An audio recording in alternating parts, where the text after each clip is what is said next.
ताजिदनी मियाँ मैं मौजूद तो सानू रब आखन लगे है फत लुबनी ताजिदनी मियाँ मैं मौजूद तो सानू मेरे बाद न चाहे दूजा लैसे लभे सानू मैं ते आ मोहब्बत तेरी बंदिया मैं ते आ मोहब्बत तेरी तू थी बहुत ज्यादा ताई आप सदामा तेनू जपदे आ शहजादा पर खुशकी रस्ते पहुंच ना सकते थे नदी विच बेड़े लहर इश्क दी मान मोहम्मद छोड़ तमामी जेड़े नदी मजाज समुंदर अकू खड़सी राह अवले ए बेड़ा बाजू होगा टोटे कद सब संग चले रूह शहजादा नदी परम दी बेड़ा जान बदन नू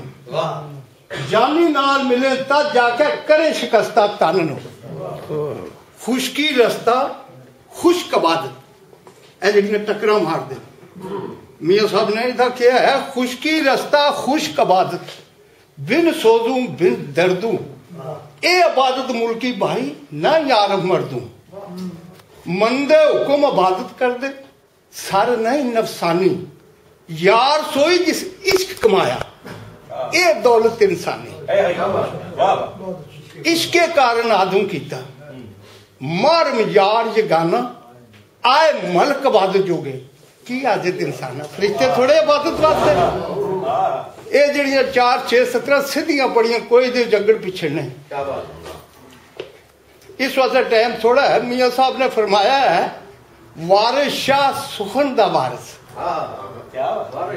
वारिस शाह सुखन दा वारिस निदे कौन इन्होंने अरफ उन्होंने उंगल तरनी कदर नहीं है सानू बुल्ले शाह दी काफी सुन के टुटदा कुफर अंदर दा वाह दरियावे अंदर भी बत्या तरदा ये सब तारीफ की है तो बाबा वारिस शाह फरमाते ने